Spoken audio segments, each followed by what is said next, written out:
이제 최만리의 상소문 일부를 옮기면서 간단하게 본론으로 들어갑니다. 제 결론이야 훈민정음을 활용한 것은 사도라는 결론이죠 뭐. 최만리의 상소문에 보면 세종시대는 아예 백성들이 문자를 모르는 것처럼 훈민정음 서문에 있지만 당시도 이두를 활용하고 있었으므로 백성들 간의 의사소통에 별 어려움이 없었을 것으로 생각됩니다.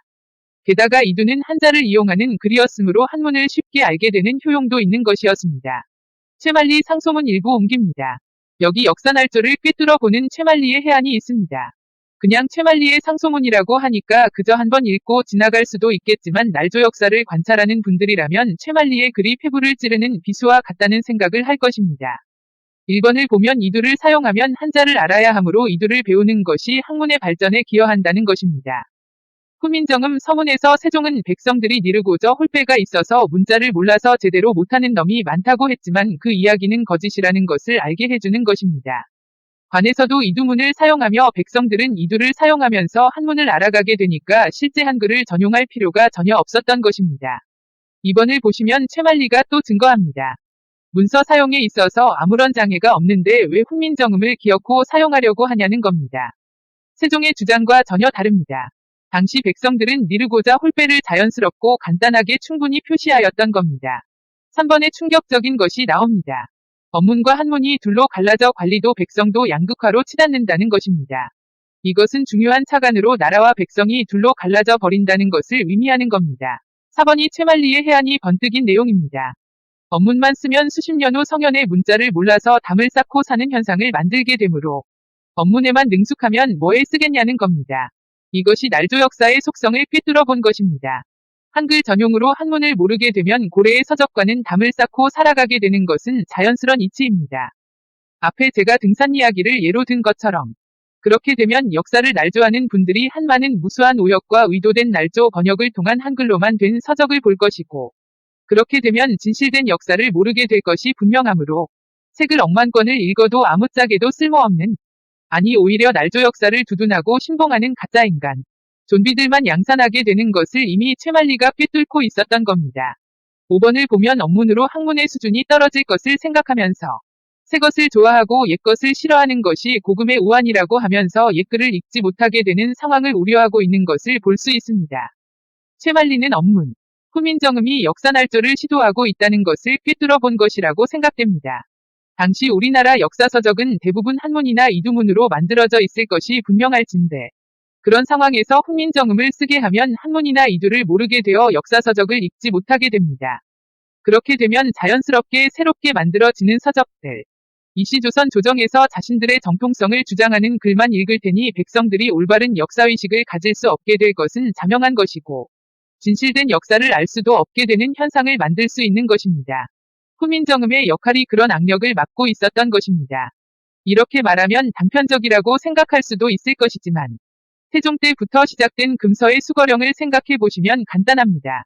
한민족 고래의 서적들을 금서로 지정하고 강제로 수거하면서 수거를 거부하는 자는 목을 치고 신고하는 자는 상을 주며 훈민정음으로 백성들을 교육한다면 자연스럽게 최만리 말처럼 이두와 한문으로 만들어진 서적들과는 담을 쌓게 됩니다.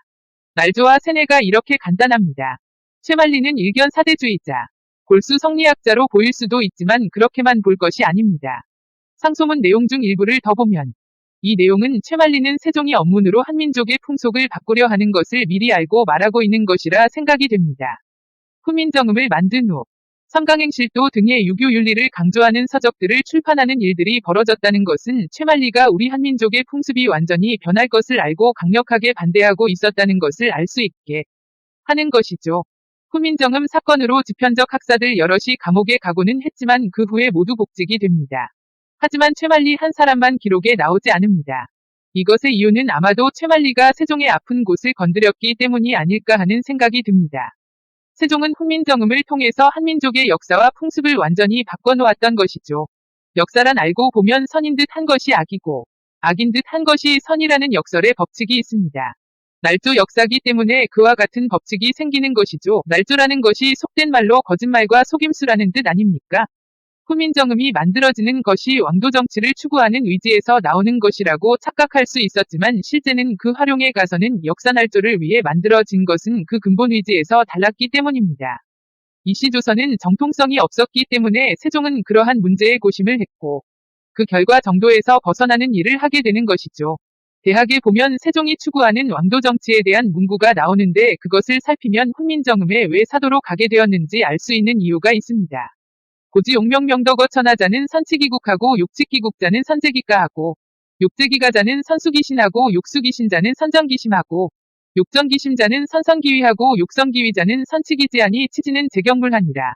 세종은 경물치지에 이르렀다고 할지라도 그 성의와 정심에 있어서는 중대한 하자가 있었기에 훈민정음의 활용이 사도로 결론나 버리고 만 것입니다. 정신. 바른 마음을 가지고 있어야 하는데 그것이 아니라 왕조의 정통성을 만드는 것에 더 큰 목적을 두고 있었으므로 발을 헛딛고 만 것이죠. 한단꼬기 단군세기를 보면 그 마음을 바르게 하는 것에 대한 것을 알 수 있게 하는 것이 나옵니다. 조알천 전류일 뿌리궐문 이웃순성일이 심내조천 천범왕일인심 유동추기병심이급 인심인 심유화역 합천범내용 어우만방 이생유칭 진강 자천 유경이 친내극 경천 이급부 반곡신의 중요 이급체시 도천 유붕필선 탈면 충요가 일본이며 그러한 일은 순성한 마음을 가지고 있어야 하며 자기의 마음으로 남의 마음도 살필 수 있어야 합니다.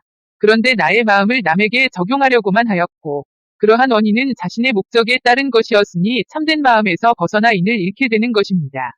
실록에 보면 세종은 최만리 등의 상소문에 대하여 성음의 지식에 대한 것을 주로 주장합니다.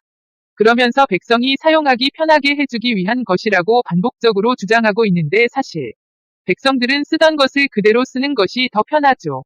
새롭게 훈민정음을 배우느니 쓰던 이두 한문 그냥 쓰면 집안 어른들이 직접 가르쳐 주기도 쉽고 집에는 또 조상 대대로 내려온 책들이 즐비하니 말입니다.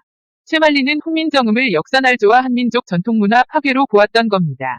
그래서 집현전의 학사들이 모두 복직될 때 혼자 누락된 것이라 판단되고요. 표리부동한 가운데에 속마음을 들켰으니 오죽 미웠겠습니까? 그러니 복직 안 시켜졌겠죠. 미운 털이 박혀서.